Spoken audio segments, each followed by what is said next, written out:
All right, what's up, guys? Welcome to another episode of Midwest Slamcast. Today, I have returning on the pod my homies in These Fading Visions, Chase and Justin. Hello. Thanks What's for up, having homie? us. Are we the first band that you've had on twice? No, I've actually had Still Stayer on twice, but it was different members. Oh, gotcha. And then I had Errors on twice. That's Errors cool. of Humanity. Happy to be back. Hell Pop your yeah. twice cherry. Well, Cool. what you guys been up to? You guys want to talk about that Vapid Soul show the other Yeah, week? that was fun. That Yeah, it was was fun. like you guys threw the fuck down. Your guys' set was fucking awesome. Oh, I also wanted to shout out Devin because Big time. you said he learned your guys' set in like 2 days, right? Yeah, it was super Yeah. quick. I forgot exactly what it was. I mean, we hit him up. It was an emergency, so. But yeah, that dude fucking rips, and it was seamless. It's like he was, a part of the band for the night. It was fucking sick. It was Great crazy drummer. it was crazy how quick he learned it. Because when Delaney can't play, like we kind of go into a little panic a little bit, like, oh, who's gonna play drums for us for this show, Because sometimes we just confirm shit, and then we're like, But luckily, Devin was able to fill in. It was just one of those things that we were just kind of. We thought we had taken care of, but it just didn't work out how we thought it was gonna work out. And then hit up Dylan Greenhill and was like, "Yo, dude, like, yeah, I think we might have to either drop the show or figure something out here because you're not gonna get full visions if we do this show. Like, it's not gonna be what anyone's gonna really expect, really, And we can't have that. We run a really Yeah. tight ship, and we just have to keep it trucking. And we just went with Devin, and Dylan hit up Devin and was like, "Yo, can you fill in for Visions?" And he was like, "Yeah." And I was like, "Wow, I can't even believe it." Like, I thought we were screwed, but Yeah. we were fine.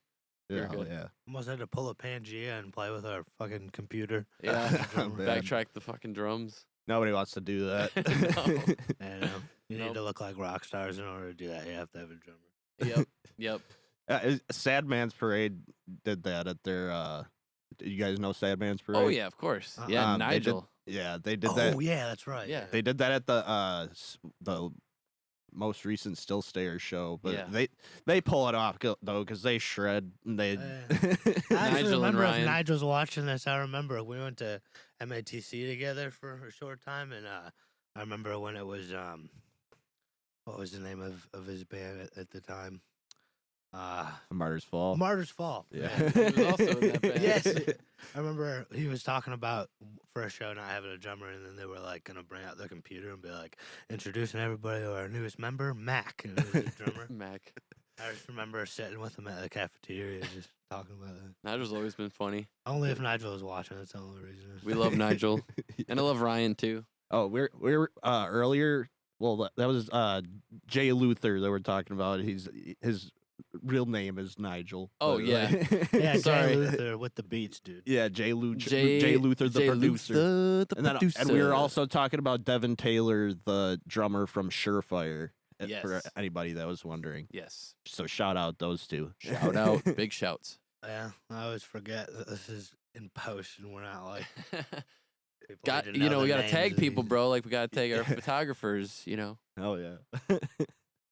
So when is the shit? You were gonna talk about the Stevens Point show you guys are playing. Oh before yeah. the We're cast. we're playing a show tomorrow. This will be out like in a couple weeks probably, but It's trippy with time. You're talking about it and it already happened. But yeah. Yeah, so that show was sick. Thanks for coming out if you came out. But yeah, it's a mixed genre show. And we're going rapper band. Right? Yeah. Yeah, 3 bands and three rappers. You Oh, gotta play that drinking game. You gotta drink every time somebody comes up to you and they're like, "Oh, I don't really listen to this stuff, but like, have you ever heard of like Knocked Loose?" Yeah, right. Do you know any do you know who's playing? Oh yeah, it's Grimrose. No way. Yep. The lacrosse boy. Dude. My Oh, he's boy. playing a double set. He's playing because Grimrose, Neckrung is if you see this- headlining. Oh, shit. Yeah. I just gave him a shout out. Neckrung's that band that I never see anything from, and then just like out of the blue, it'll be like banger show. This is going down, and then is Dakota still in that band? Yeah. I think so. He's their Dakota vocalist. Testa, right? yeah. Big shout out, Dakota Testa. Dakota's been in like every single band I've ever heard of from Wisconsin. Yeah, they're sick. I know they recorded with Derek Moffat. Oh, yeah. Wait, so yeah. you said Neckrung's going to play that show? Yeah, they're That's headlining. awesome. I wish I could come out to that, actually. That'd be awesome. What is it, like 3 hours? Yeah, it's a trap. It's a trap. You said it's on Friday? It's Today's tomorrow. Oh, Friday. today's Friday. I'm yeah, so so it's tomorrow, Saturday. messed up with the dates. Jeez. Yeah, I'll be in a good old Rio. I'll be at work. Oh yeah. Damn. So I guess how have like member changes and stuff like that, like how have member changes like impacted your guys' like dynamic? Because I know you guys have kind of had like a revolving doors of member changes, right? That's for sure. Yeah, it's like every so often we get to this place where, oh, we have some stuff written. We have this plan. We are going to work with this guy at this date and do this. And then it'll either be something doesn't work out with someone or somebody has a change of like heart with like, like Max. That was kind of a shock to us because Max and Jordan were with us when we had finished Generation Disorder. And, like, for instance, that one was, I'm going to try to go to school, and he wanted to work for NASA and do all this big stuff, and now he's in military. He just got through basic. He's doing infantry right now, dude. Oh, And it was just like, for us, just kind of, we have to rebuild from the bottom now. It's just me and Justin again, and we have to, like, figure out, like, our next plan, and then it almost seems like every time we get that next plan in line, it's like something doesn't work out with somebody that we were riding on again. And that's literally kind of the story of us, that we lean on it as an excuse for not working hard enough sometimes. But at the same time, it has set us back a lot. Like, I mean, almost, we got to be like getting close to 20 people have like came and gone in this band. Well, played with us, yeah, probably close to, yeah. No, like at least like 12, 13 that have like been a part of the band. And then easily 20 people that have like played like a show or something. Maybe even more than 20, to be honest. And I think actually one has passed away. One's Not passed to- not away, to laugh, one's but in the that's- military, a few are dads. Shout out Dan Langen, R.I.P. Yeah, Rest in peace, Dan. Yep. Dan was a great dude. Oh, yeah. But He screamed on our, he did vocals on our first single for Ink Stain Promise. It was just a demo. It wasn't even, was it the single? Was it the first single? yeah, there's a version that's a single version, and then the version that's on the EP, and the single version his vocals were on there. It was funny. We were trying to do a 2 vocalist thing at the time because like everybody was doing that, and we were like, well, I think we're gonna try that. And then Justin was gonna be like more of the like clean singer, and Dan was gonna be more of like the screamer. Yeah. Because Dan, I don't know if how many out there remember Dan, and he was in Chasing Ghosts, and he was like Mhm. he was like a big like deathcore kind of guy, and he wanted to do the vocals, like just purely lows. And we get into the studio, and he's like, "Could I track these parts with my headphones off?" to the producer, Nick Weston, and Nick was just like, "What are you talking about?" He's like, "I don't know. I just like I don't want to listen to the song. I just want to like do the vocals." And he's just like, "You have to like have your headphones on, Yeah. like we are in the song." He was just like, that's the kind of dude he was. I just, weird. that's why I Like chuckle. stubborn about it. Yeah, that's why I Yeah. chuckle when I talk Just about very Dan, goofy. because he was just so goofy. And yeah. But his lows are like he's got all the low layers on all of the single version of Ink Stain Promise. And then he heard and then he heard it. We got it back. And then he was like, I don't think I want to be in the band. I don't like my vocals. I'm going to quit. man. And he quit the band after. Oh, jeez. Oh, yeah. Dang. Sorry. I'm way too close to the mic. No, you're good. He was the kind of person that would jump out of the airplane and hope the parachute door was open on the way down. Oh, god damn. Yeah. Cool guy. Yeah. Going to definitely miss him. Yeah, it sounds But yeah, like- we've been through a fair amount of people. So Yeah. who are like the core? Like you guys are obviously the core members, but you have Dan in the band now, Yep. right? Yep. Dan Miller Perez. Yep. He joined a few months ago. Well, actually, now he's been I feel like 6 months now. He's been in the band almost a year. Half a year. Yeah. Oh yeah, that guy's been like around the scene Longer than us, that's for sure. Yeah. Because Amberson I Hall. thought he wasn't he playing with Vacant Voice? For a I think minute? for a second he was He's almost about associated to. with those dudes because Yeah. we actually the first time we like met Dan, it was us touring with 11th Hour Onset, and he was the vocalist of 11th Hour Onset. Oh, yes. yeah. Yep. Yeah. Yep. We went on tour with them, and that was so fun. It was a small like St. Louis, Minnesota. a couple Illinois dates. It was just one of those garage. West kind of deals.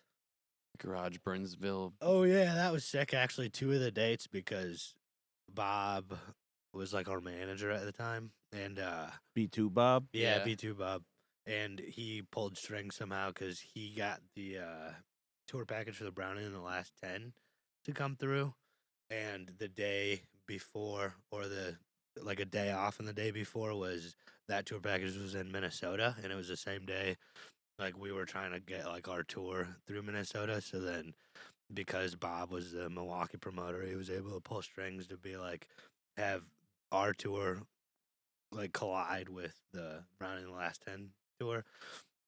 So it was like this Pretty cool. huge show with like 9 bands at the garage in Burnsville, which is like a Miramar size like venue. It was Mhm. pretty That's sick. Yeah. Yeah, there was 2 stages I remember in a background, like a background area where Yeah, there was like a basketball hoop, yep, like basketball a court hoop. and shit. People were back there warming up vocals, and I was like, "Oh, this is kind of cool." Like, I don't know any of these bands besides the Browning, but there was this like is kind of skate cool. park right out in the like front lawn of this Yep. place. Damn. Yep, there was a skate park. That's right. Sounds like an interesting place. I think it's still going. I think it's Burnsville. Burnsville? Minnesota, It's called the Garage. What state is that? Minnesota. Minnesota. Okay. Yep. Yeah, Shit.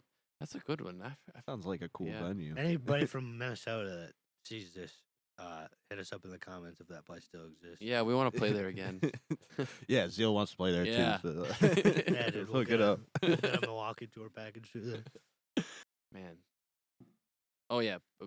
Sorry, I know we're gonna move on to the next question, but just to close out about Dan, he's playing bass for us. Yeah. He's a great asset to have. Great musician, great person, great Oh friend. yeah, we went off on a tangent. Yeah, I just Dan, realized. he's been kind of like a staple in the scene. I feel like Yeah. for a long time. Mhm. like, Yeah. didn't he have like his own project that he was doing? He was doing Censor. Censor, yes. We Yeah, actually, I was listening to one of the Censor songs, and it was like the chord progression in it was like very similar to what's that Bring Me the Horizon song? What You Need by Bring Me the Horizon, which is like a very skater surfer kind of like vibe, and I wanted to use it, and he was like, "Oh, we'll repurpose it for Vision." So then I sat down and like started like rewriting a bunch of it, and then not rewriting, but like restructuring it, and then I wrote like a solo thing or whatever, and we were gonna turn it into a Vision song, and then he had to change a heart, and it's still gonna be something that. It's like, you know, those when you hear a really good song somebody writes, and you're just like, I fucking wish I wrote it first. So yeah, that's gonna be his for Censor. He still wants to put it out, so He's Oh, still, always like, oh, I got this homie that I'm doing this with, and like, he's always got some kind of other music stuff going on. yeah. Shout out Nate. Yeah, dude. Nate Nate's- who? Kenneth. I don't know his. I think that's his. I don't know his actual last name, On but that might be Facebook, his last his name. last name. Nathan Kenneth, my band. Anyways, Dan has also just attributed a lot of. He's kind of kicked our butts in gear a little bit too with our social media, because he kind of took over a lot with that and just kind of with editing videos too. Like he's even done some of our own like editing for our videos. It's pretty nice to have that, and just it's nice to have another like musician, you know, that actually knows what's happening or what's Yeah, going on. Hallelujah, dude. Helps to him, yeah. Yeah. Actually, kind of deep for a second. I was, how many days ago would this have been? Almost 3 months. I was in rehab, and then For drugs. It's funny at the end of the last podcast when you're like, anything you want to say, and I was just like, don't do drugs. Yep. I'm done doing drugs. And Yes. while I was figuring my shit out and getting back on my feet, he was like running all the tracks and everything. And Justin's a performer type. He doesn't like know gear and shit. So it was like I needed Dan to be running the tracks, and I wasn't playing. I didn't play the one show. Well, was it one or two shows that I didn't play? It was just. I think it was just that one. Yeah, it was just that one. Yeah, so it was good to have somebody that's like knows what they're doing, and I didn't like have to worry about anything while I was figuring my shit out. Yeah. Oh yeah. I will just to add to that though. It was so funny though because like it was so obvious that you weren't there because Dan knows this, so I can bring this up. It's funny. In Love Is Red, there's intricate parts that he can play that Dan can't play, or it's they struggle. I shouldn't say can't, just struggles more with. And so he backtracked it. And so when he was playing it live, when Chase wasn't there, Dan would turn around and face the amp and not face the crowd and let Chase's part go over the speaker. And then I caught him. I was like, "You motherfucker! Did you do that?" And he was like, "Yeah, I can't believe you caught me, dude." He just turned around. He was turning around. He just turned around and like was pretending like to play it while it was actually coming through. It was just funny. It was just hilarious. I thought it was funny. Because like it's not something I normally catch, but it was just like one of those things where it was like, wait a minute, like yeah, that's great. Yeah. There's been a bunch of times I've even done that shit where it's like, oh, we're messing with the tracks today, and then I'll put like a guitar part that I don't usually like put in the tracks because I wanted to like do something else over it, and then I'll chicken out in the middle of the show, and like while that like guitar is like coming through the front house, I'll like turn around and pretend I'm just like tuning or some shit. Like, oh, he's doing something important. Dang it. Oh yeah. Uh, So what? I guess. What have you guys been working on lately? Have you been working on some new music? Yeah, dude. Hell yeah, dude. Go ahead. Dude. Go ahead. So what vibes are we shooting for on this? We're kind of getting like new metal-ish a little bit. metal-ish. Like I don't know, like Vapid Soul, kind of like what they're doing with like the like I don't know. It's kind of like hard to explain. Like if you could take like Gideon, like the kind of like new metal fight riffy kind of shit, and then throw a bunch of like extra production, like the hi hat ticks and like all the serum fucking preset shit, and I mean the one that we're having come out next is like pretty bare bones as far as like sample wise. There's like hi hat ticks and some shit. We sampled the witch from Left 4 Dead. Oh, That really? As like a Yeah, that was pad. cool. Yeah. Okay, that's dope. We're just trying to have like fun with the shit. Like it's weird. Kim Dracula is like still like a big influence. Kim Dracula's fucking awesome. But so we have like lots of really small like solo like ad libbed shit. That's just like we were just having fun and it was funny. Like there's this like guttural part that like Justin does.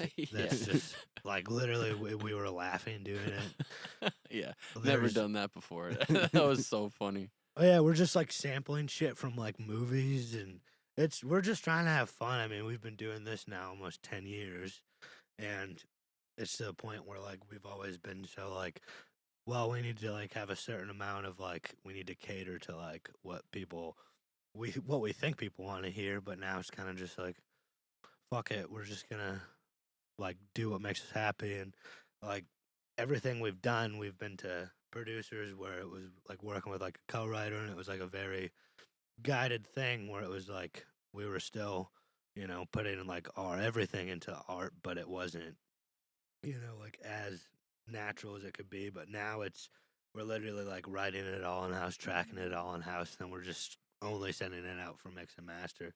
And that's the first time like we've ever done that as a bit. Even the first EP, like I wrote a lot of the songs like by myself, but then we went to Nick Weston and like went over things and tracked with somebody else and whatnot. But yeah, it's the first time as a band that we've ever done it ourselves.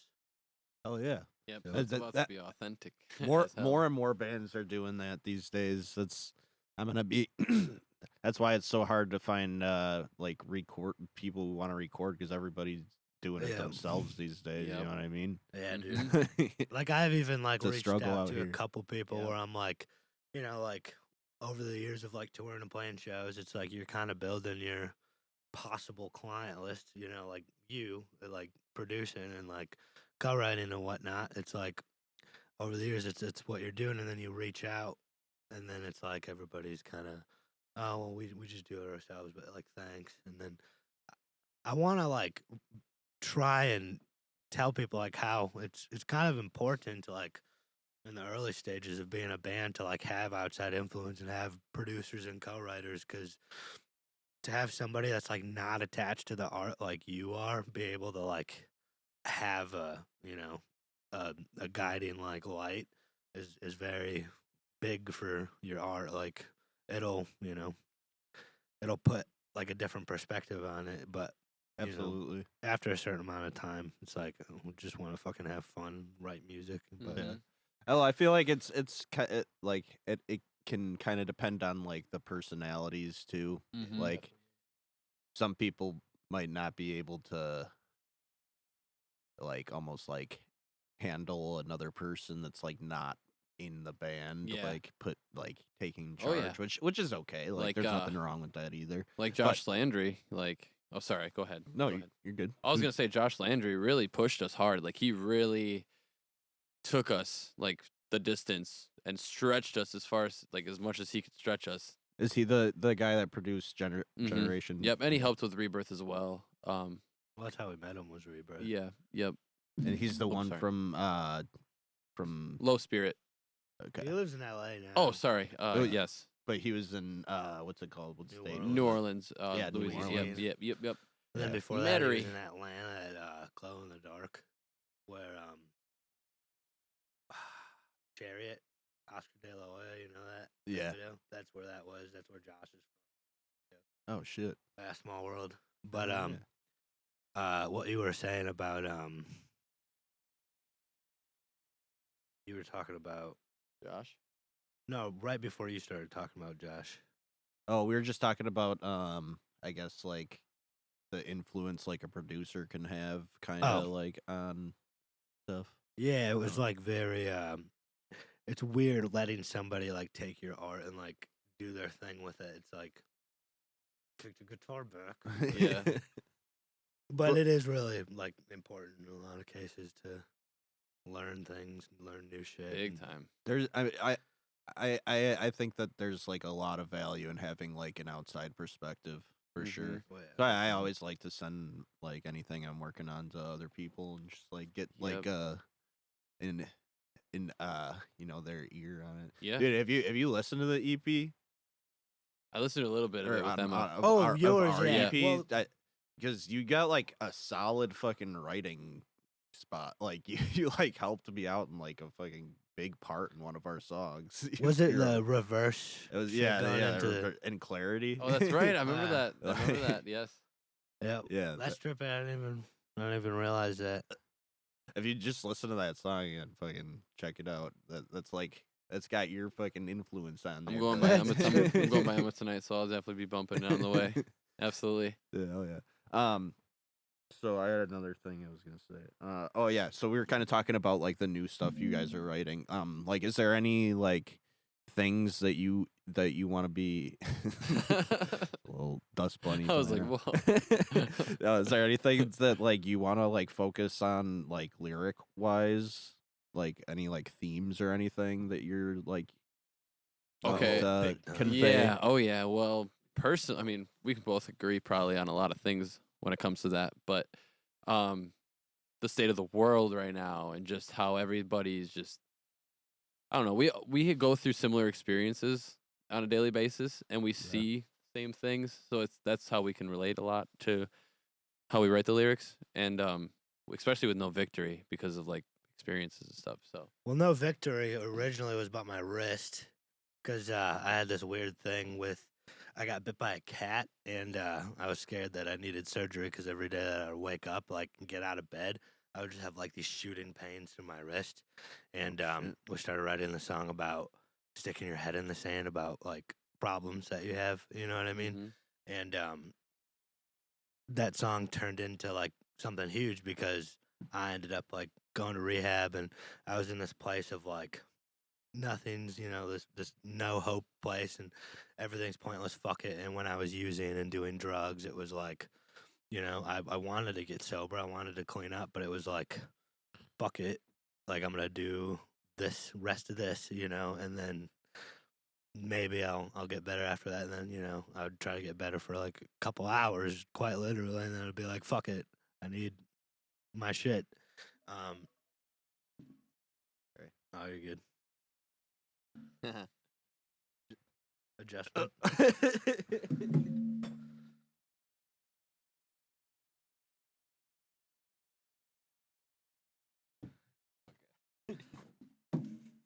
And we're back. All right. So basically, Yeah. like, the idea stemmed from like me thinking about the problem with my wrist, with like sticking my head in the sand about like I don't want to like have to get surgery and be out of playing guitar for. I'm gonna stick my head in the sand, forget about this, and forget it exists. Just keep going, and then took that concept and made it. What's the word I'm looking for? Uh, Easy to digest by the listener. Like made it more of like a concept rather than like an individual like thing. And basically, yeah, just a lot of like hopefulness moving forward, but still like reflecting on like a lot of the really fucked up rough times of like not having any hope, and looking at it from a different angle as opposed to like being in it. And I don't know, we're pissed off because we're all old and we hadn't made this like a legitimate career yet, so we're pissed off about that. Yeah. So Yeah, I mean, I get fucking bummed out about that sometimes too. Because there's been so many times where we felt like it was like right there, but we just didn't put in enough effort to follow up after that, or Yeah. to keep up with that momentum, or like we've had great opportunities, but because of our lack of putting out new music and putting out content and just being on it at all times, because Chase and I we got our own lives going on. It's really hard to Member stay on top of changes. it, and Delaney lives in Kansas, so it's kind of hard for all of us to be communicating at all times, but um but when Delaney is great with her social media when she does do vision stuff, because she's out on tour right now. She actually just got to California. She's on tour with Stitched Up Heart from Maybe March by to the time April. this comes out, she'll be on tour. She I might don't be know. out there currently with Stitched Up Heart right now. Oh, So Wednesday, she's 13, Stitched Apart, and I forgot the other one. yep, and they're coming to the Annex on April 30th. So if you guys want to go to that, check out Delaney and another band filling and in. get meet and greet tickets. There's a meet and greet for that And I too. also meet and greet, yes. And I also Meet and greet hear Delaney. yeah, and I hear she's also playing drums for Dead Rabbits as well. Oh shit. That's That's kind of kinda crazy, right? Yeah, that's a big deal, kind of. Yeah. Yeah, So we're that's still kinda sick. here, just trying. Yeah, so you see our we want to get to that level as well, but obviously Delaney puts in that work on a daily basis. She puts Yeah. in that work every day. She's younger. She has that drive that we once had, which it's still inside of us, obviously, but it was just we're older and it gets harder. So and we get tired easier and faster. So it's easier. Is that even a word? Easier. So, but that all ends this year because we kind of came to this epiphany or whatever I that also say that all the time too, so we don't know if it's this year. it will We're be. trying We're our determined, hardest and we to- are going to try our hardest to make it our year and Just this year. listen to us. Just try to Yes. listen to us. Listen to us, because yeah, we want it, man. We really do. We've been at it for so damn long now. So So what are your guys, I guess, plans then to like make this year like your big like push? Just releasing music, and we have one song that we're still potentially gonna have like a big feature on, and just literally honing in on our socials and like being consistent with that, because we always say it. I know a lot of you guys in those bands are always like, at that crossroads of like, well, I don't want to make stupid fucking content all the time.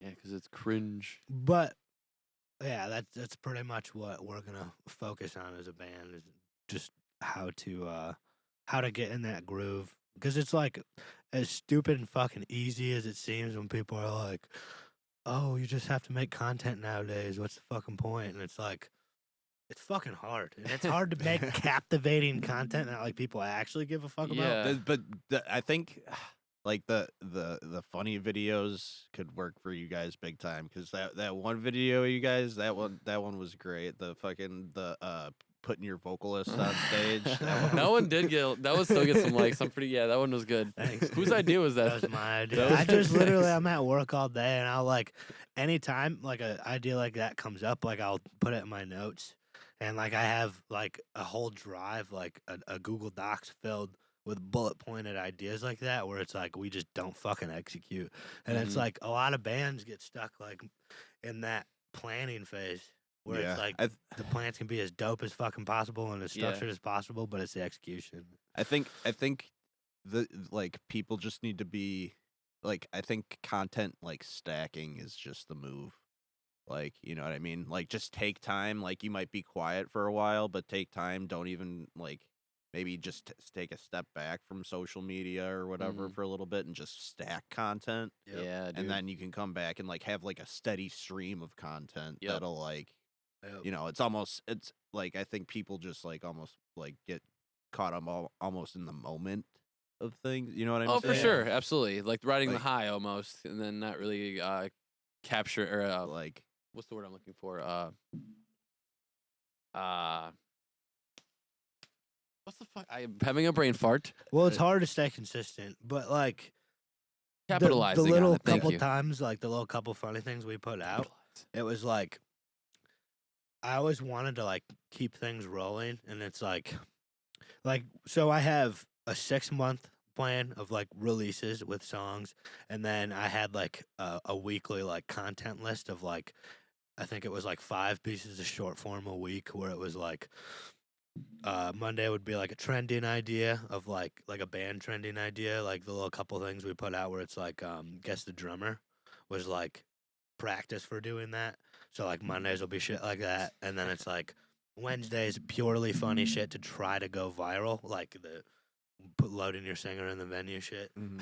and then like playthroughs on like Friday, and then like 5 pieces like every week, and then I had a detailed list like one like a random bullet points like what the band actually does after the show, and then we're like in a Taco Bell fucking drive through, just like, oh, can I get a number 1? Stupid shit like that. Why have we yeah. not done that one? Just That's flash to the like the total and they're like, okay, that'll be $150. What? And yeah, like the guy goes like, that'll be your whole entire guarantee. funny. But yeah, like also I only random got $100 shit, like, bucks. I had one idea like Delaney did, because then we were like, okay, well, we'll have all these bullet points that I made, and then each week we'll pick 5 of them and then make sure we do them. And then like one of them we did was looking for our audience. So like I had this idea where it was like I originally was like we'll have Justin do it, but it was like he just shows Justin looking under his bed and then like picking up his pillow and like looking in his closet, and then he like bumps into the camera and then he's like, oh, found you, like looking for my audience, and then shows and then starts playing like one of our songs. Like little dumb like ideas like that. I just have all the fucking ideas stacked, but then it's like, okay, well, order of operations, we have these songs, I almost named some of them, that like we want to put out, and we have to get this and that done to put this song out, this and that done, and then we have to pair content with that release, because you get like a month of life, like of supreme, like superior life, where it's like you could really milk a month on a single. So then you want to pair it with all this content.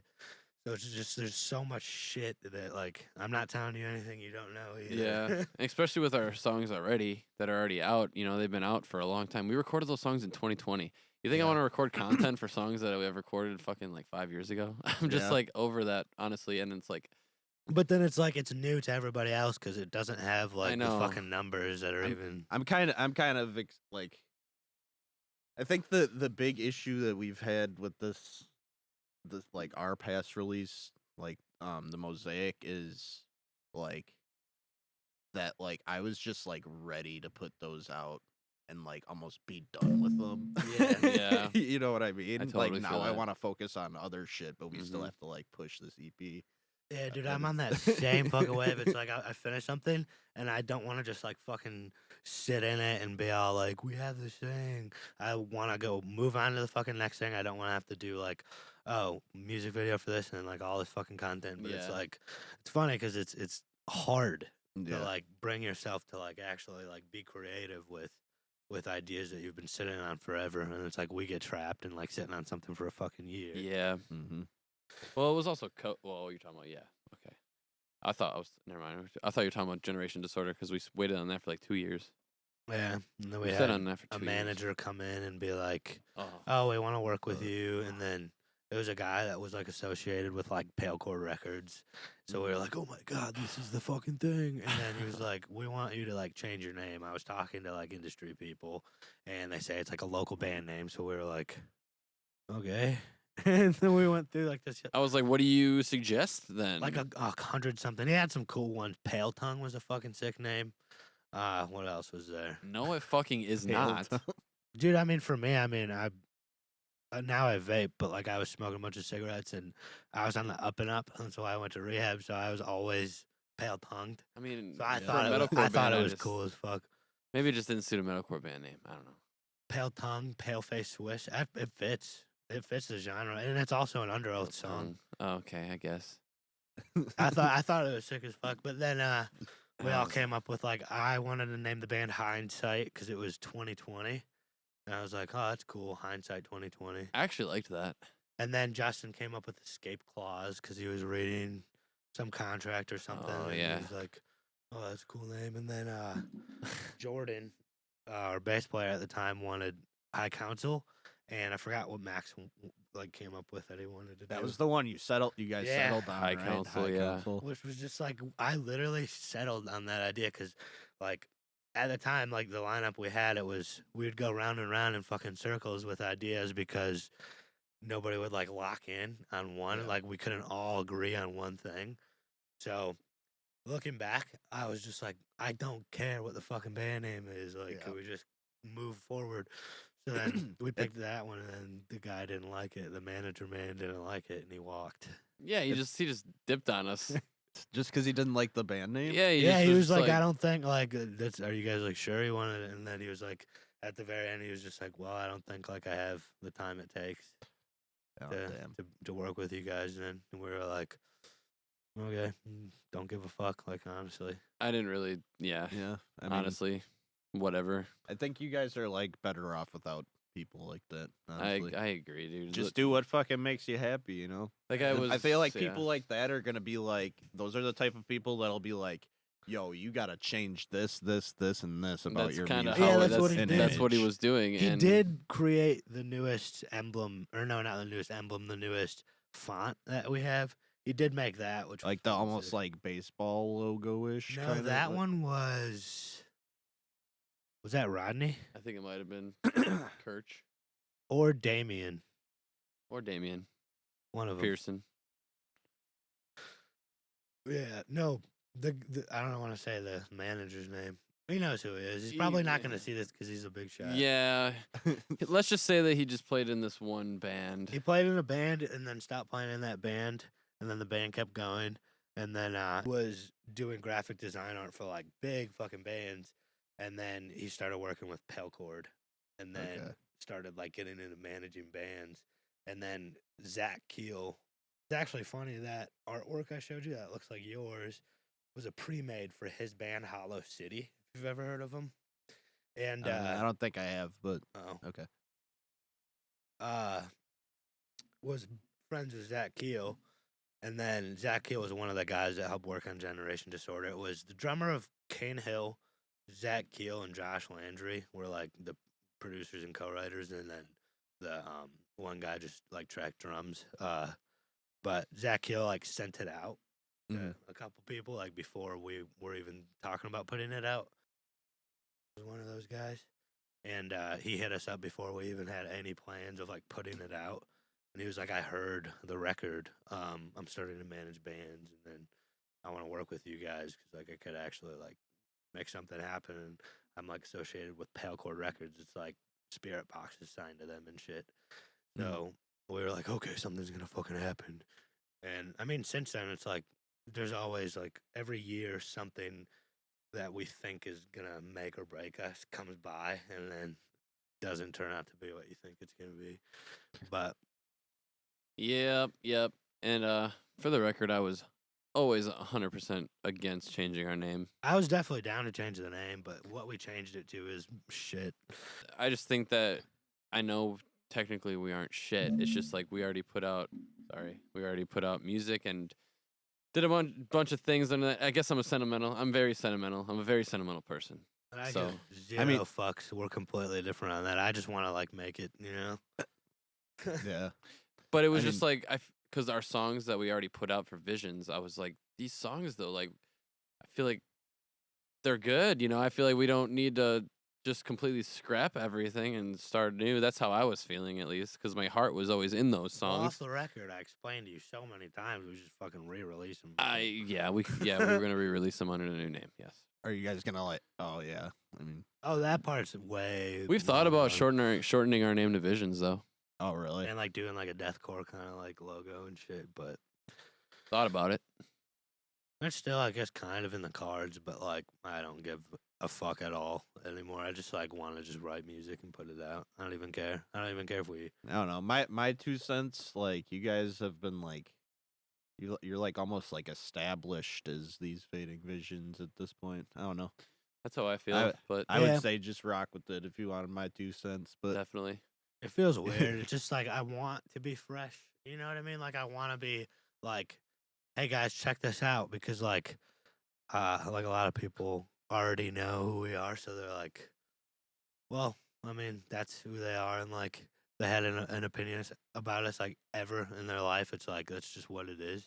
And like even if we put out new shit, I feel like when you're just like a local band, you're not gonna like switch too many people up to be like. It's just such a just fucking weird thing, but then at the same time, like I really believe in the name. I think it's sick, and it's Yeah. like I think Definitely. you guys could make it work either way though. Honestly, just because like at least around here, like for instance, like almost like every podcast, like at least the last like 4 or 5 podcasts, like you guys have been brought up. So Oh, like, good. damn, So like you guys like Yeah, I gotta rewatch fucking the full like ones. people talking shit. no, like in a good way, like I'm just kidding. like people saying they fucking love you guys. They're like, Oh, wow, like- dude, their drummer is fucking sick, dude. yeah, They there suck, is but their that, drummer's too. cool. No, we love But- everybody. So like I don't know. I feel like you guys could get like just you guys are fucking, rockin' musicians. You guys can make it work anyways. Thanks, man. So, like, Appreciate it. Yeah, That seriously. makes my And heart we appreciate everybody. Seriously. I know we're not as involved as we would like to be, with everybody, but we have genuine love in our hearts for everybody that is trying to make it work and out here struggling like we are. So, yeah. There's a lot of people struggling. yeah. Yeah.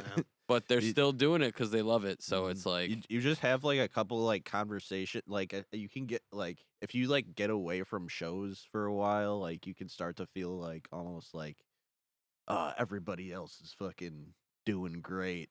And, like Yeah, I'm except me. except me, I'm Yeah. struggling, been there fucking for I sure. suck. And then you go to a show and like talk to people and like just kind of like open up a little bit and like then you realize that everybody's struggling and fucking in their own way. Yeah, Yep. and, Mhm. like Yeah, dude, and it's trippy too, because it's like, so Spencer from Once Around, like he's played with us a bunch of times. Like I filled in for Once Around, and like he has gone. I think he's probably in total spent like 5 to 6 months straight over the past few years in Europe touring with like Wild Street, and I'm actually guitar teching for Wild Street and him on the Monsters of Rock cruise. It's like a Oh, boat shit. cruise in Miami. It goes to like the Bahamas for 5 days, and I'm going on that with him, like guitar teching for. hell yeah. And it's like, first off, it's like, oh, I fucking want to play. Like I'll be like stringing a guitar or whatever, and just like I'm not playing the show, so it's always like this weird feeling of like watching the homies make it and shit. And then That's going to be cool, though. like our producer Josh, well, that produced Generation Disorder. He's like huge right now, low spirit. He's like popping off. He's like did all these like a festival circuit like this past summer. Well, not a circuit, just a couple of them. Pretty sure he did a tour with the Struts. It was like him and the Struts, and they were like selling out venues and shit. And then we had a homie Caleb that was before we met him. It was in a band called Unimagine. He's a St. Louis guy, but now he's a guitar player in Funeral Portrait. And like I bullshit with him from time to time, trying to get like dates going for like a co-write with him. He said next time is like March that we'll be able to get together with him. But Nathan James, this guy that I hit up like before he started like popping off like hard to do like the feature. Mm-hmm. Nate. Up, leaked, dropped. Spoiler alert. Oh no.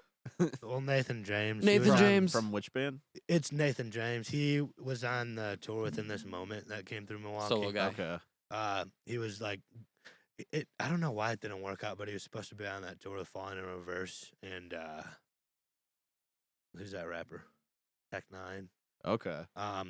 He was like a celebrity photographer.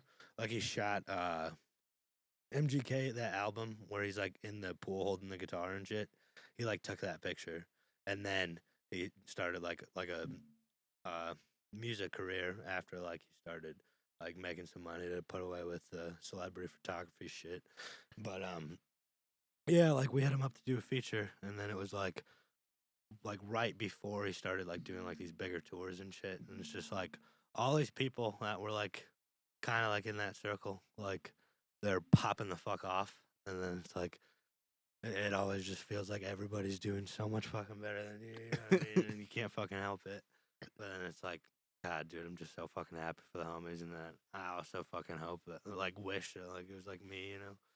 But yeah, it's just a testament to, like, you know, you keep putting in that work, you keep fucking giving it everything you can, and fucking, I think eventually, like, if the, you know, the talent's there, the drive's there. yeah, the Eventually what market you're will justify it. Like the way like I see it now is like I literally just want to write music and be happy. And it's like I spent so much fucking time like in that spot. You know what I mean? Of being like, this needs to fucking happen. Yeah. But I just want to have fun. That's it. Yeah, we just want to be having fun and being happy doing this, you know, again. And we were in a very tough spot where there was a time we just weren't having fun doing this, you know. And I was drowning it out with drugs and yeah, and like you know, life was just getting in the way. Like, you know, everyday struggles was just getting in the way, everyday life and stuff. And finally, recently, we want this more than ever. Really, I mean, we've always wanted it, but it's just like. Now, if it happens, it happens. But Yeah. we just want it to be fun. Big time. You know, we want to still have fun doing it. And I think we are, especially when we were doing, we just finished vocals for the new single the other night. I'll tell you what, I had so much fun doing vocals the other night. And I haven't felt that way in a long time. Oh, like, yeah. I was like, wow, I'm actually messing around with my voice a little bit here. It actually doesn't sound too bad. Like, I'm actually having fun with this. I'm laughing. Like, we're all having fun with this. We're adding stupid things. I don't know. We're just Did you hit that like joking. that flow state? Where, yeah. like everything's just like kind of just flowing. Oh yeah, like, we were all locked in for sure. Yeah, it was. Hell yeah. Yeah, it was awesome. Fuck yeah. So yeah, it was. Should it was we awesome. should we check that mug out real quick? He wants to check it Yeah, out. because I've only listened to it on good speakers a few times.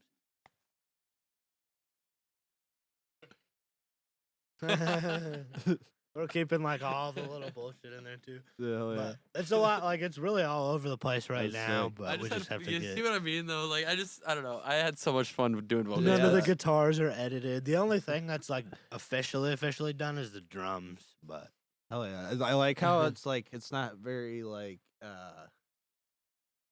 it's not just like it's very like progressive almost. You know what I mean? It's not very like straightforward. You know what I mean? It's a lot different than anything we've done. Yeah. Literally anything Yeah. we've and done. you've heard like the other.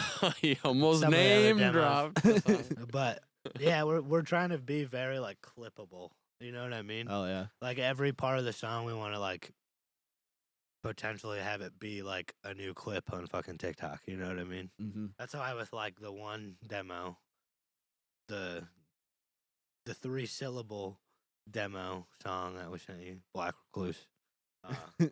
Black That one's Recluse. literally like there's a squeaky toy fucking breakdown in it, and then we have like a part that cuts out, and it's just like a country song, and it's just we want to be clippable because that's the shit that goes Clippable. on. Oh yeah. But Snip, snip. Yeah, that's some. I mean, that's some shit we're kind of trying to do too. Like we're trying to get a lot more. I'll show you guys a new track that we're working on Definitely. Yeah. after we're done too. Yeah. But we're trying to like put a lot more like live instruments like in that aren't like typically in everything. You know, like we'll have some harp for sure. Nice. Because Holly's aunt in Colorado actually like plays the harp and like teaches it and Yo, that's records tight. it and That's everything. plug as fuck. Yeah. Dude. No, it was cool because I like sent her a track and shit, and she's like, what kind of pedals should I throw on this? Like, I don't know. I've never whoa. pedaled up The a harp pedals. before. Like, One of what? them? I don't know, a Pedaled up couple a of harp. them. and then Oh, no. then Eric's brother plays the sax also in Colorado too, and he Oh, has like a shit. whole like There you recording go. setup and shit. Perfect. Yeah, So, dude, yeah. those Nice. sax breakdowns like Kim Dracula, Yeah, like fuck make it. me famous. Yeah. Or fucking Shrezzers? Shrezzers. Have you ever listened to Shrezzers? Shrezzers. Dude, you never listened to Shrezzers? No. No, dude. Okay, put a pin in that because I gotta show you some Shrezzers after we're done. Shrezzers. Mental Shrezzers. picture, dude. Shrezzers. Shrez. That's a crazy name to remember. Dude, Sounds like a snack. It doesn't does. it? They're just like, Like a some like a metalcore. I mean, Shrezzers. kind of like pretzels. progressive, but then they have like a sax player. That's And- pretty sick. That's cool. Yeah, they're sick. They did like they have like they do like almost like kind of I don't know what like the scale or mode it is exactly, but it's like almost like Egyptian sounding. Like Oh, fuck. sometimes like they do some shit like that, and then they That's have kinda like cool. the sax come in with some like Egyptian the sound and shit. hell? Like, I it's- fucz with that. That's dude. pretty awesome. I'll have to and then look it's it like up. breakdowns on top Oh, of it, so okay, it's like okay. sick as fuck. Just fight riff jazz. Have you guys ever seen Egyptian that one fucking- meme where like it's like just like these guys and they're just playing some jazz shit and then all of a sudden it just like gets like all heavy out of nowhere? Oh, no. Yes. That's That's- Geeked. funny because what you were describing as a joke is literally Kim Dracula's music. dude. Yeah. It's nuts. But, What does he call it? ADHD metal. Who? That's what they call it. That's what like- Kim Dracula calls it? Well, that's what they. I don't know. I've heard people call Kim Dracula's music ADHD metal Makes sense. because it's like all over the fucking place. It's Who's just that band? It's like a hardcore band that they have one song where it's like this fight riff. It's like and then he hits a flute. What band is that? I don't what? know. That sounds crazy. it's- I some- feel like I've heard. I feel like I like in my subconscious know what you're talking about. Yeah, but like it's like one of those fight riffs that's like a half step. That's there's only two notes. It's like and then everything else besides the drum rests, and then the flute comes in, and then it's like a crescendo. It's just I don't know. I feel like I know exactly what you're talking about, but I don't know what band it is. Nope. Yeah, it's some like OG hardcore band that has like cred. That's all I remember because I remember seeing the name and I was like, no fucking way, it's that band. Um.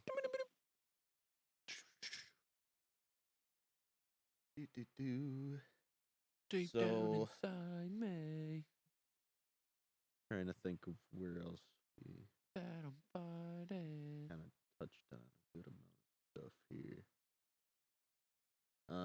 Yeah, I What can't. games on this thing? Occasionally, I mainly game on my PlayStation, but I have some games. I was using that to like design games for a while. Well, I was trying to. I was attempting to, but it's Ooh. fucking hard as shit. You gonna put something out on Steam, dude? You gonna drop? Dude, it? Were you I was trying to coding? make like a fucking like a platformer, like kind of like fucking Banjo Kazooie style. Oh but shit, dude. It was called Otter Space, and I like made like this little like otter character, Nice. and like he had like in a space uniform. Nice. But dude, You should put like a Zeo shirt on him and then a smart thing. have you guys ever like thought of like well, I guess you more than you because you're Avenged like the Sevenfold? main like Oh, yeah. songwriter dude. But have you ever thought Yeah. about like making shit for like video games or trying to? I remember Avenged Sevenfold put out It was like forever ago. They put out that app. It was like during the Hail to the King tour cycle. They put out. I think the game was called Hail to the King, and it was like a medieval like slasher game. Really? Yeah, this is when I was like in high school, and then at that point I was just like, I want to be big enough one day to like put out a fucking video game. That'd be sick. But no, dude, I feel like if we end up somewhere in the video game world somehow, or even me as just a writer, it would strictly be like placement and like cool fight riff for this part or something like that. I want to be in the WWE. I want to be an entry. I want to somehow get on like a pay-per-view or something at some point in my life. I think that'd be sick. That's just a big Yeah, vision question. Because Motionless in White just played WrestleMania last year, so it's like that was another. Okay, so my last podcast was with Haunter, yeah, and Thomas was kind of talking about that shit too. Oh, yeah. I think we're actually playing like a gig in the summertime together With Hunter? the For rock some and wrestling shit? wrestling. oh yeah, The rock and wrestling. yeah. thing. I want to. That's cool as We're gonna fuck. try to play that as well. Yeah, Are Yeah, we that- gonna try? yeah, we are. Who do we ask? Well, Tom gave me guys. Are you watching?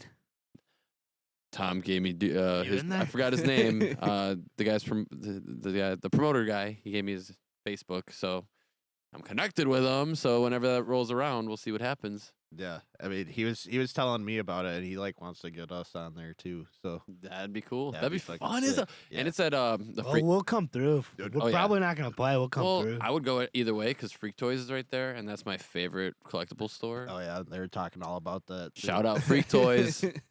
Anything you want, right there. Well, not anything. Don't trust the name. Can't buy drugs there. Don't, and all your nostalgic needs. Yeah, Go to that store at Sheboygan. That's getting love two weeks in a row. Oh yeah. Oh, they shouted out Free Toys too. Oh, Yeah. Sponsor the got podcast, you assholes. Dude, Well- plug it. Yeah. No, me and Tom, we're huge wrestling nerds. I mean, Dan too, but he kind of joined the party late, and I don't even care if he hears this because he knows it's true because he's an AEW fan. But WWE has always been like the thing in my life, so it's like and Tom too because he goes deep with it too. So whenever Yeah. we're together, we always talk about it. Then there's him where he's just like, "Well, I'm a real wrestler, and I think this is lame." My great uncle is Superstar Billy Graham, though. Yeah, that's cool. Oh shit. Yeah, he's Yeah, I didn't actually know that. in the pro wrestling family. I didn't know it until I was an adult, and I went and visit my mom in Boston, and she lives in Leominster, and I told Justin I was in Leominster. I damn near shit myself, And man. he I was he like, was like, oh, fucking John Cena or whoever the fuck. Somebody's from there, some wrestler. West Newbury, Massachusetts. And I don't know shit, because like I wrestled like folk style from like when I was a kid till like I was literally an adult and shit. And yeah, so like I would always fuck with Justin. I'm just like, none of this is even real, dude. Yeah, look at him. He's not. He's got taken out.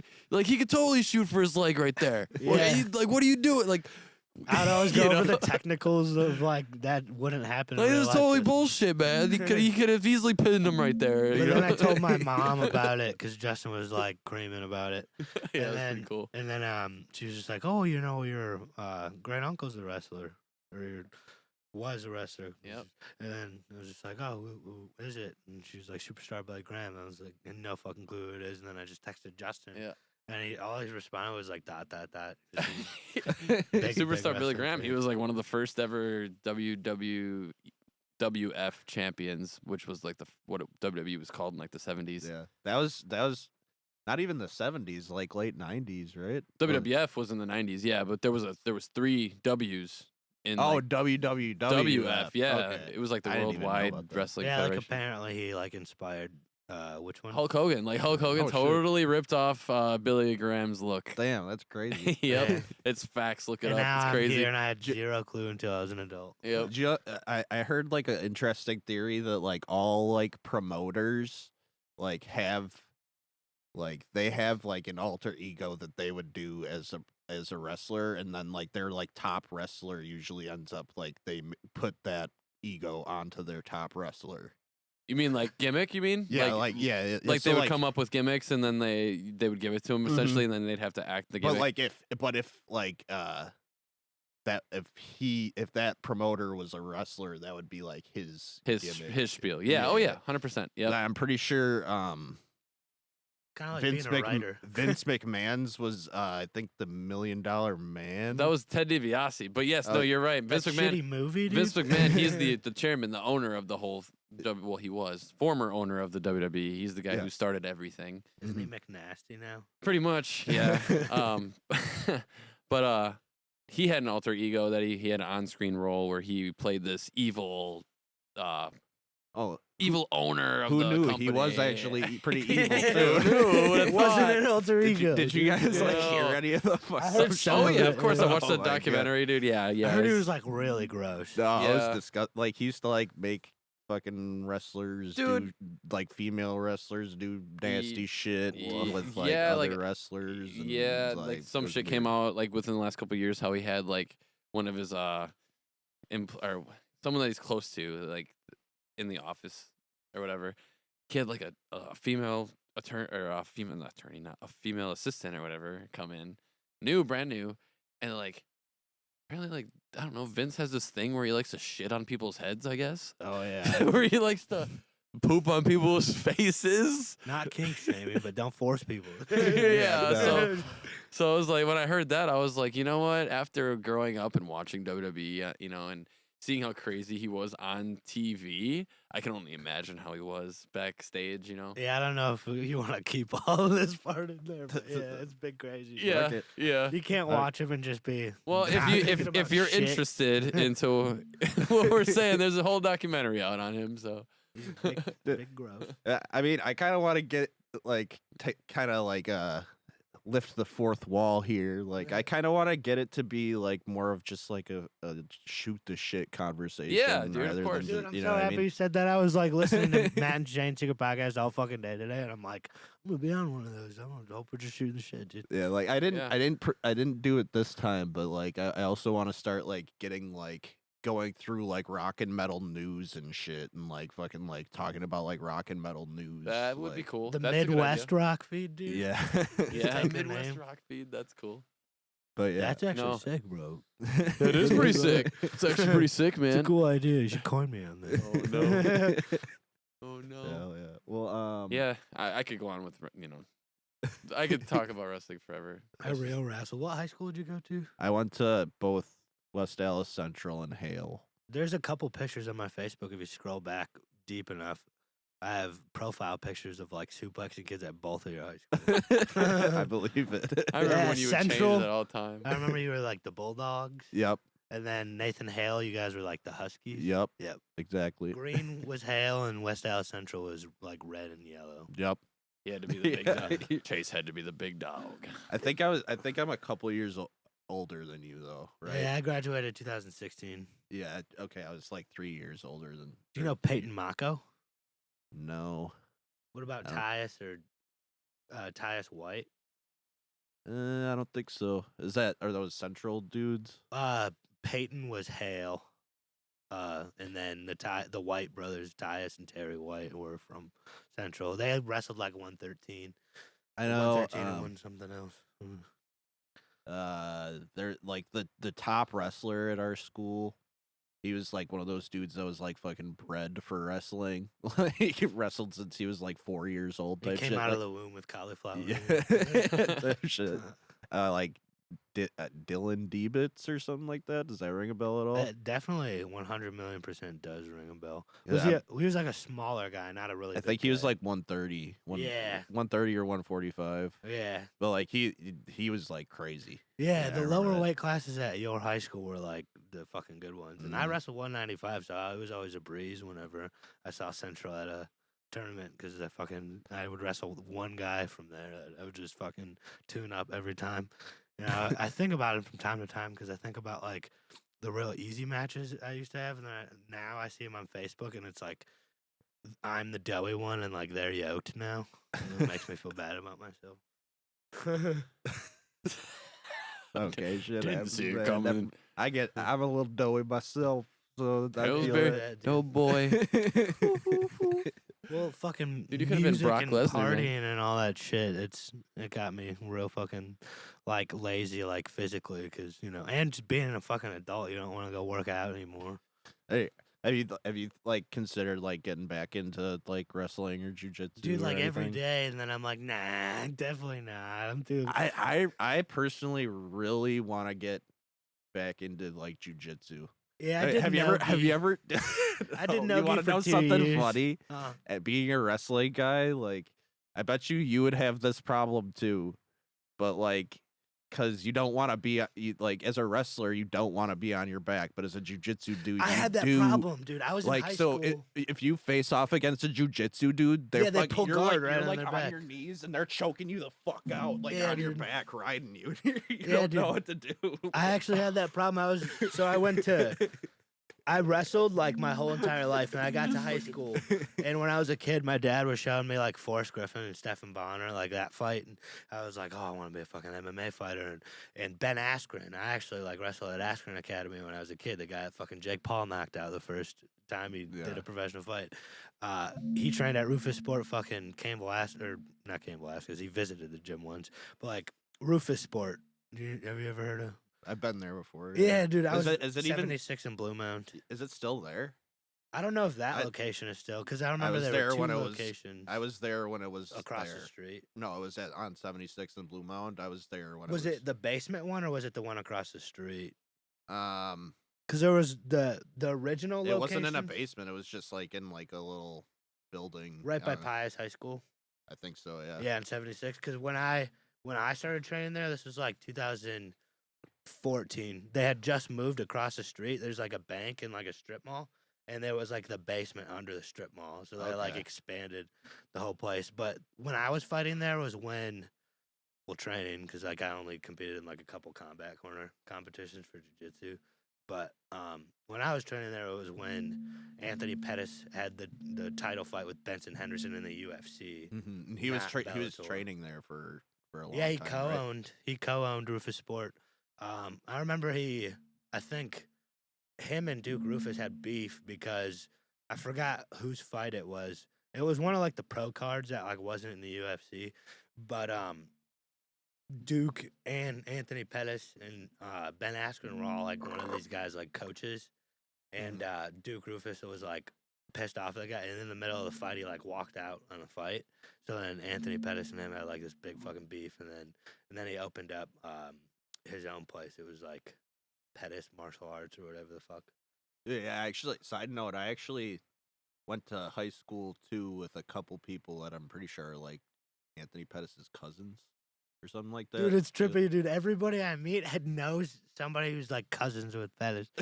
Was it the Navones? No, it was Whoa. Brendan Pettis. Oh, okay. And I think there's another cousin that was a girl or something like that. Yeah, But no yeah. bones. Yeah. But Yeah, Sergio and Anthony. I remember because like at Rufus Sport, it was just like they had like Muay Thai and Nogi like classes right before like the pro classes, like green belt and up, and like the fight team Mhm. classes and shit. And I remember I would always like walk past Anthony Pettis and Sergio Pettis just like on the stairs at Rufus Sport, and I felt like such a badass. I'm like, I train here too, dude. Dude, after like fucking he like became like famous off of that one fucking The Showtime kick, yeah. Yeah. Yeah, dude, like because that was Bellator, and then Bellator got bought out, and then a couple years later was the UFC version of that fight where Anthony Pettis literally fucking tapped him out within like a minute, and I like bought the fucking thing on pay-per-view and wasted my fucking money. It was like 60-second fight, but Could've yeah, seen it that be like right that. at that like point in time was when I was giving the MMA shit a shot. But like you were saying, the fucking wrestler guys and like jiu-jitsu guys, it's like wrestler guys go to like train Nogi and they think they're gonna like kick ass right away, and then it's completely fucking different story. It's like a totally different fucking sport, and then you take jiu-jitsu back to wrestling when you don't wanna. And I remember I was a junior, I'd been doing Nogi for 2 years. I had like my green belt, and I did like a couple combat corner competitions. I was like actually considering like after high school, I'm gonna like wrestle at Parkside, and then I'm gonna maybe like try to fight like MMA, be like a professional fighter and shit. Which like totally not the case nowadays. But And then I he went- remember literally like almost instinctually pulling guard when I was wrestling, which is the complete opposite thing you want to do because you want to avoid your back at all fucking costs. Like I had to stop because I'm like I could have a serious shot at like wrestling at state my junior and senior year. Even though I like to tell myself that, it might not be the case. Yeah, I bet you like the jujitsu dudes that like when they're like in like because I did like a free class or something. That was like the extent of the jujitsu I did. At Like Rufus Sport? no, it was actually at Red Schaefer's? no, it's a spot in Primal in West Okay. Dallas. Yeah, right on Oklahoma. No, it's on like Oh, no. Yeah, you're right. 57th and Rogers ish. Like Oh, yeah, yeah. around there. That's West Dallas for sure. Oh, It's okay. like right yeah, on the yeah. edge of like West Milwaukee and West Dallas. Yeah, and I know what you're talking about. I mixed up that Bayview place up with that one. I have friends who do that. That sounds so fun. They're yeah, so what was I gonna say? So no, so but like I feel like the jujitsu guys like because I remember the main dude, like the owner of the gym, like when I like went in there, like he pointed me out as a wrestling guy, like and told the like all the jujitsu guys that were like teaching the class, like and shit that I was that I was a wrestling guy. So I feel like I almost got like oh, this is a fucking wrestling guy. Oh, I'm gonna ride on his fucking back. Yeah. We're gonna teach this wrestler. Yeah, it's just like he's literally gonna shoot in on you all day, like just like literally fucking pull guard on his ass. He's not gonna know what to do. He's gonna think he won. Like, Yeah, right. yeah, I remember when I first started training nogi, and like I was a freshman in high school, but like I was like a big guy, so like they had me going with like adult ass dudes that were like wrestling in like college and like. But yeah, I remember just getting tuned the fuck up, and it was like classes were only like an hour each, and it was like wrestling was some of the toughest conditioning like I had ever done. But with nogi, it was just like a different fucking animal because it's like I don't know, you're not just like fighting off your back and fighting takedowns, and you're fighting being fucking put to sleep and fighting your arms being fucking broken and your legs being broken. So it'd be like when you go live goes for like conditioning, it was some of the most intense fucking conditioning I've ever done in my life. I remember just like fucking eyeball. alternating like that, just like almost like roll offs or whatever. That shit, like you do that for like 10 minutes and you're like the most exhausted you've ever been in your life. Oh, Like, yeah, where dude. you like alternate partners and shit. Like, Dude, the worst version of that like I've ever fucking done in my life was when I was a junior in high school. We combined with Whitnell for our team. I went to Greendale.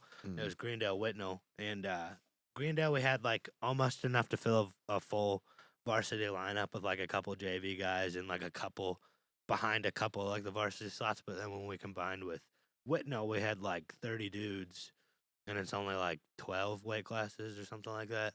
Can't remember the exact number, but basically they would run conditioning at the very end where it was just live goes, so they would keep the whole varsity lineup at every weight class, like wrestling live the entire time, but it was 2-minute periods, and then after every 2-minute period they would throw in a fresh guy in the same weight class but keep the varsity guy in, so it'd be like 10 goes straight of like a fresh guy fucking you up every single period, and like it would get to the point where like a freshman's able to just fuck you up because you're so tired. It's like god damn.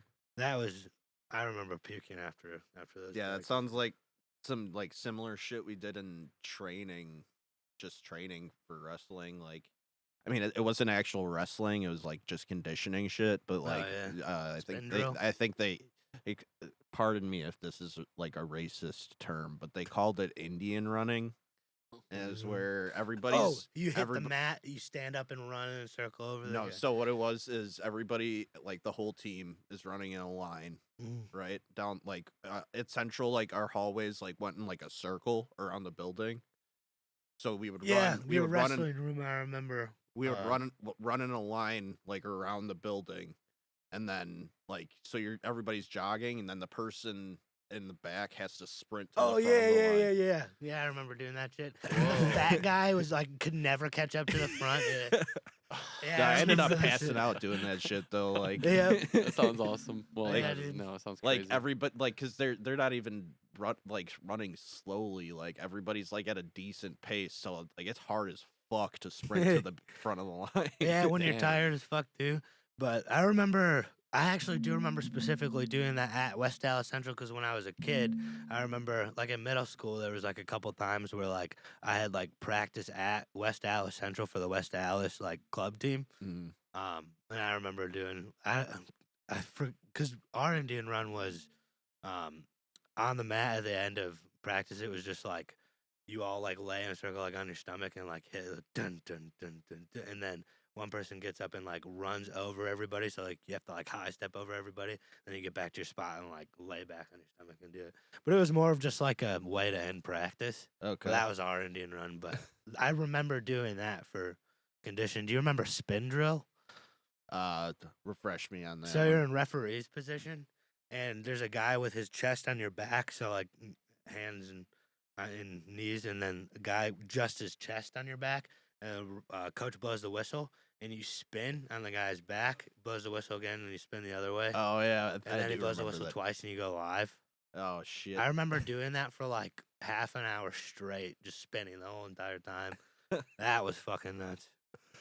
Fuck. But Wrestling. yeah, there's so many times where I'm like, dude, to John get back to Cena. that point in my life would take so fucking much rehab. Like, literally, like, I would have to, it would probably take me like at least 7 months of like intense working out to get back to like even remotely in the ballpark of where I was back then. Bro, I still Yeah. think you could do that if you tried.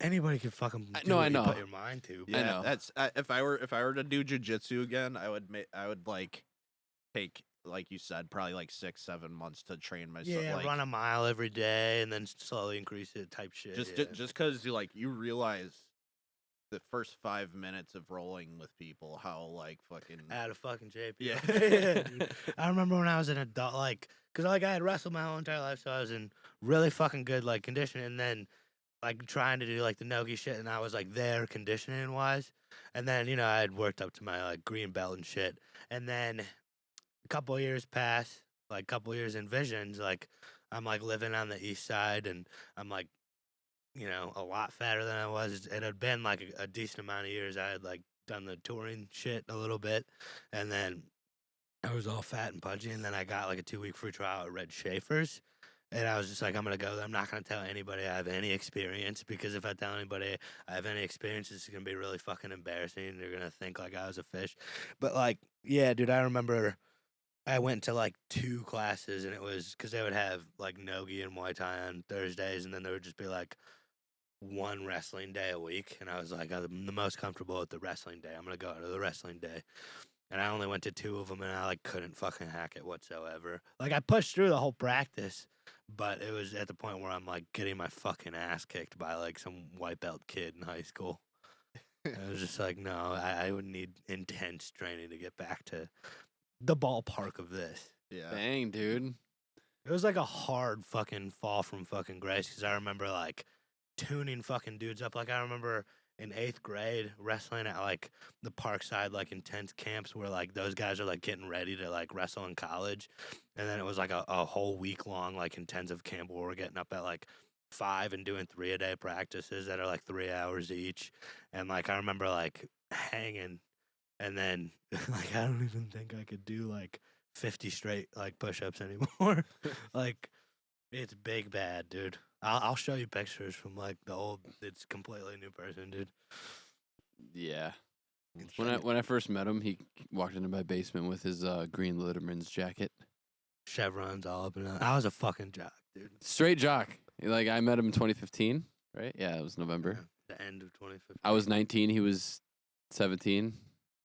Yeah. And I was 16 when I met you. are you serious? Yeah. Well, I was 16, and then. Well, let's see here. Because I graduated when I was 17 years old. I graduated and turned 18. No, okay, it was 17. Yeah. then. Okay, that makes sense. Okay, I was about to say, damn, that's crazy. I was not 17 for too long. I was 19. Yeah, 19. So, yeah, he was full on jock mode at this time. So, I was just looking for people to jam with, because I'm just like, damn, I like screaming, I like singing, I like this is fun. I like breakdowns and shit. I would love to be in a band. I think that'd be fun. And then I'm just like And I had struggling. been in a bunch of bands at that And point. I just knew a drummer. I had shout out Eric Troyden. He was my first drummer I ever played with.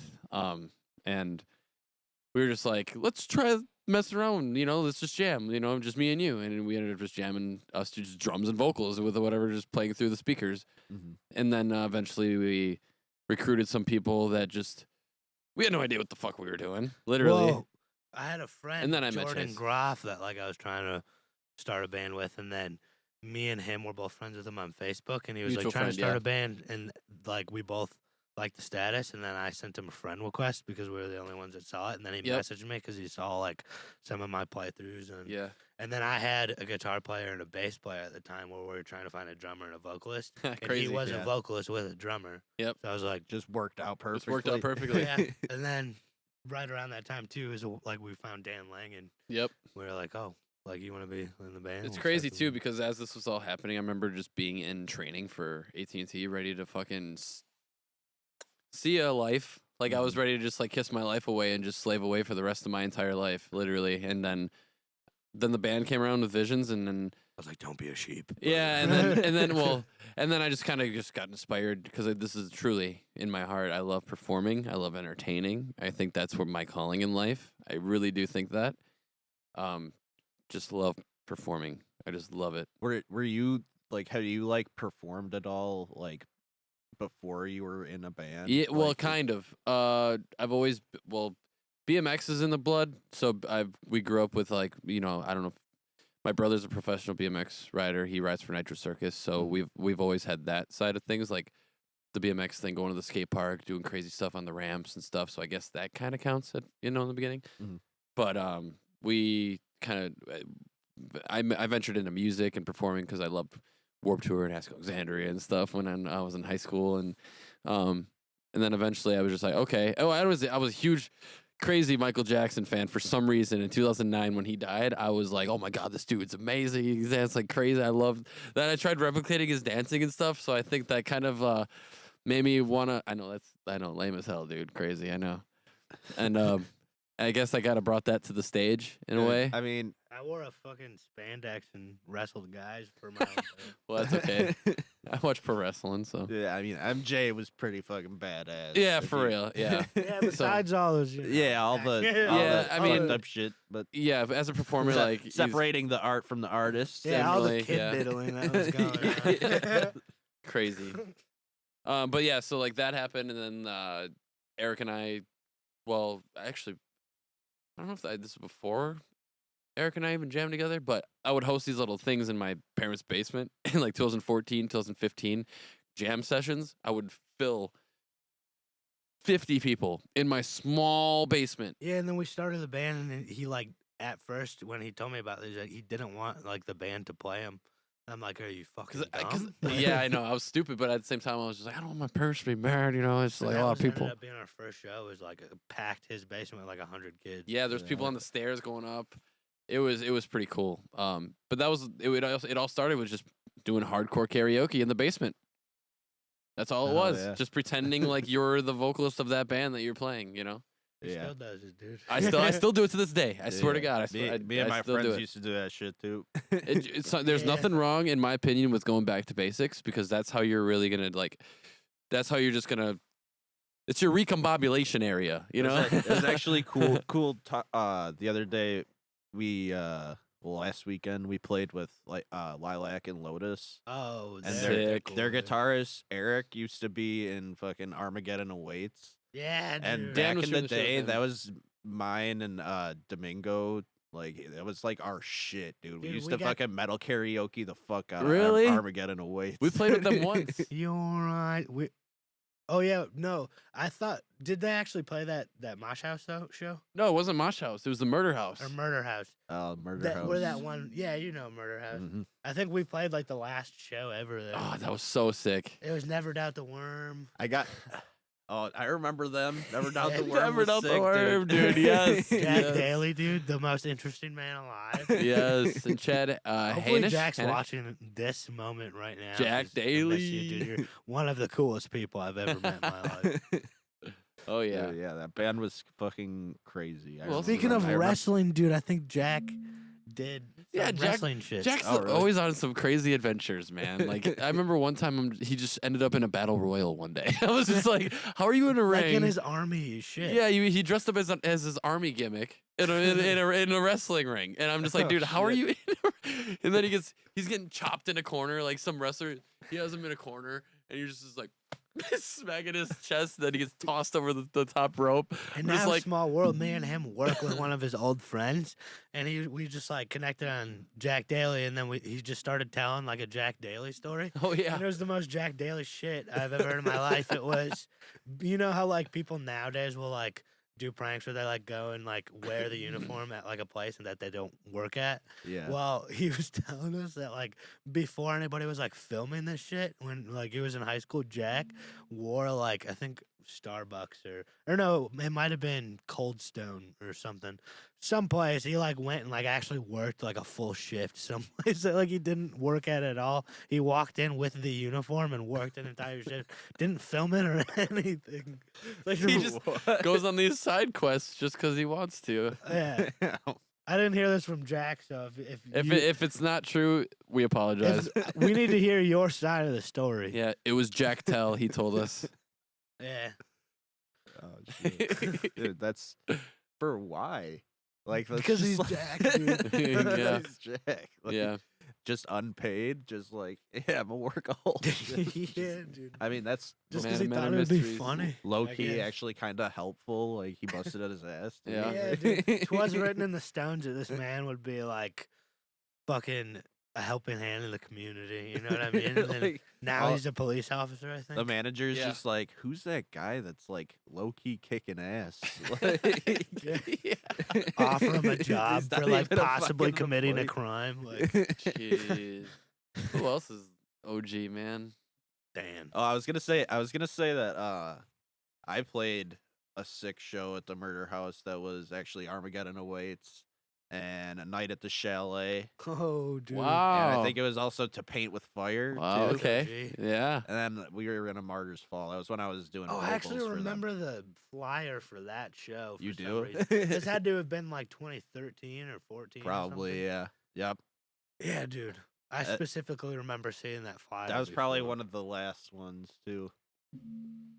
Yeah, dude, Yeah. that's trippy. I think when we played there, it was when After Hour was supposed to play it, and then because they were on tour, and then when they were in St. Louis, like somebody stole all their shit. Oh Jesus. Are they even? I Oh, mean, yeah, are they're they still doing ripping. stuff? We actually the last just time we played a played show. at Madison, they played too. Oh really? Yeah, dude, they're like the thing is, they're such a fucking good band. Like they sound so fucking good, but like they just like don't have like the traction they deserve. dude. Is it just Nick and It's Nick, Carl, Mike is his drummer.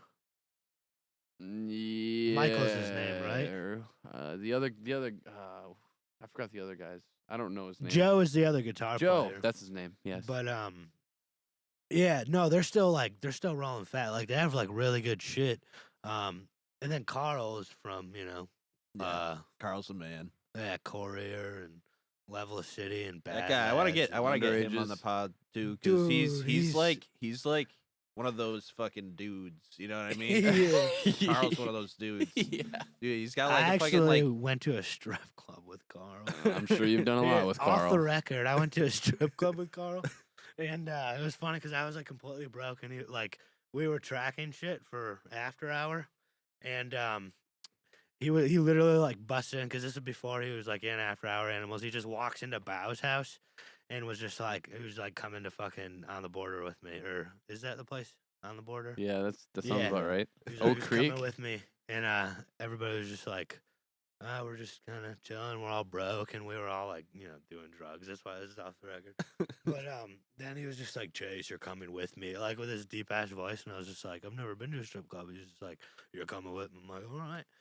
I had actually been to one strip club before, but it was one we played when I turned 21. What a sad night that played a was. strip Cedar club? Rapids. Hell I yeah, we turned did. 21 on that day. That What we a played great strip night that club. was. I mean, that was fun. Was there girls dancing while you In guys the next were? room. The weird Oh, thing was, dude, it yeah. was separated by a fucking like. Do you know how when you go like get beer or like meat in the meat cooler or whatever at like a grocery store? Yeah. That was like the doorway that separated like the stage venue part of it and the titties was a door. It was just with a like wall, those yeah. flaps. Like it felt like you were walking into a Yep. meat freezer. Oh my Literally. God. And It's in Dollister Cedar came with Rapids, us. Iowa, That's in a fucking fucking weird. industrial loop. With this goddamn.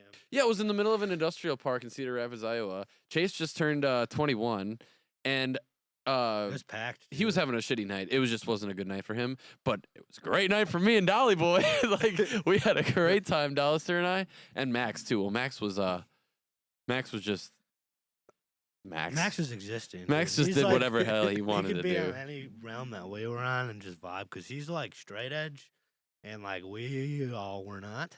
So he could be like on the plane we were on of existence and like not have to use anything. It was fucking. For the crazy. record, I've only ever really just smoked weed and I'm the bad occasional, boy. yeah, just drank some alcohol Not anymore. sometimes. But Well, we actually should probably wrap it up. oh shit, So yeah, sorry, went on a bunch of tangents. yeah, it's okay. We it's got to okay. do another podcast again where we're just shooting the shit. Dude, yeah. Completely. Yeah, shooting because the I shit. think the when we shoot the shit, it comes off more natural, definitely, instead of reading off questions, which is totally fine too. Because I like that. I'd like to almost even get more into like fucking like making Football? fun of shit and making like Yeah, dude, I want to talk some immense shit. having the silly goose time and Always, shit. You man. know what I mean? Like Yeah. that band, Silly Goose. Silly Goose. Yeah, Yeah. dude, I'm 100% in for that shit. Cause I remember I've like been kind of staying away from all the group chats and shit. I'm like, I've just been trying to stay sober and work and like live my boring life, like get my shit together. So like I haven't been in the group chats and shit. And then I saw today like the questions and stuff, and he gave a list. I'm like, He was pissed. God damn it, dude! I just want to shoot the shit. dude. Well, because Well- last time I feel like we didn't really get a chance to talk about anything. Yeah, dude. Yeah. Between us, last time I was on like 150 milligrams of fucking Adderall. Shit happens. Motherfucker didn't let me he didn't let me get a word in at all because we would have been able to talk about stories, everything, all the fun stuff. I already talk a lot, and then yeah, dude. I'm like 1,000 fucking words a minute. Yeah. like- That's why I was just like, bro, remember there was more than one time where I was just like, bro, we need to redo this. Yeah. Well, we fucking got it done. Yeah. yeah, we did, dude. So sorry if we went off on too much of a inappropriate tangent there. Fucking, it's cool. The listener gets to like know you guys rather Yeah. than just like question. That's what I question, wanted. That's you know what I wanted. mean? Yeah, the listener to just get to know us as personalities. Mhm. You know. Hell yeah. So I mean, is there anything else that you guys want to like promote before we get out of here? Well, Delaney, obviously, she's gonna be on tour with Stitched Apart, March, April. She wanted to be on a call with us tonight, but she couldn't be. She's just literally got to California today. So, if it was last week, she would have probably, because I remember I fucked up the dates, and she probably would have hopped on, and Dan would have been here too. But that's okay. But Next time. yeah, next time. Shout out Delaney. TFV3. And Yeah, we, Slamcast. yeah, dude, absolutely. I actually, yeah, I'm pumped for a third one because today I was like nervous. I'm like, oh fuck, dude, I don't know. Yeah, what and to feel do. free to chop it up as much as you want because like it doesn't need to be perfect or anything. Like if like straight. Yeah, I can also like I've been like uploading it unlisted first so I can like show the artist. Oh, so like you can the- show us what it is first. Yeah, okay. so that you guys Gotcha. can watch it before I put Sweet. it live. Cool. And Because then if we need yeah. to make any adjustments, we can. you should actually answer that. We're on a podcast. You can say yip yip on the podcast. Did I? Yeah. It's Spencer. He's part of this. Dude, we're in the middle of a podcast right now. We're in the middle of a podcast. You're on it right now. You're on the Midwest Slamcast. What's up, dude? You're on a podcast? Yeah. Yeah, dude, don't say anything bad. Even though as we're talking about fucking. say something. I kind of already know what you were going to say. Oh no. To write it down right now. What did he say? He said he'll have to write it down. Right? Oh, no. Hey, give the pot. I'm actually wearing a once around shirt. You're not on this one. Your brother is.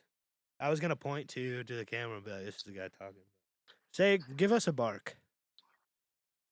Give us a good old bark, like a puppy bark. Yeah.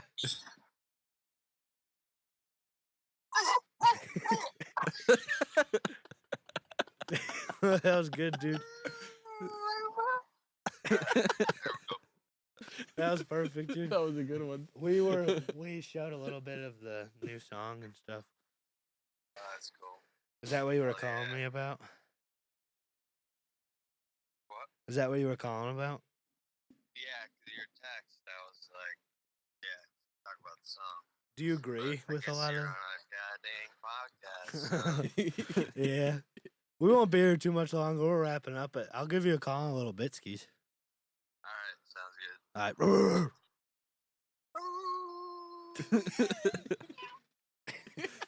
Did I hear a meow? Yeah. He just got back from Turkey. He got a hair transplant. Oh Sure. shit. Oh, I Yeah. fucking love him. I love him. That's so the guy I'm going with the Monsters of Rock tour. Yeah, hell yeah. I'm his guitar tech. much. Didn't he play with you guys? Yeah, he's Yeah. played a bunch of shows Yeah. with Visions. You've definitely seen him Yep, before. yep. He kind of looks like you a little. Well, bit, yeah, I was right? about to say he's been my twin. Yeah. Yeah.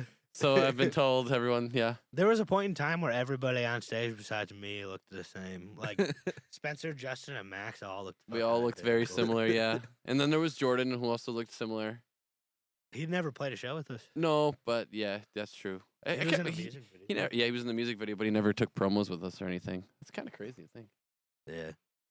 Okay, let's Yeah, wrap let's wrap this it up. bitch up. We can keep going. You know, we Late can as go all fuck. We're night. sorry, Well, thank you, listener. everyone. There's probably gonna be a These Fading Visions Midwest Slamcast 3 coming out. At You some want a point, 3? too. We're gonna talk about all the fucking burning topics. All of them. We have a fun time kicking it. So If you want to come hang, Gang, gang. let's do it. Let's, We'll get let's an do it. earlier jump next time. all right, Earlier well, drum. fucking sick guys. Thank you. Everybody, make sure you like, subscribe, share this around. Hopefully- Check out These Fading Visions. And don't watch this while you're driving. Yeah, you can listen, but don't watch it. All right, Midwest Slam out. we're out. We're in it.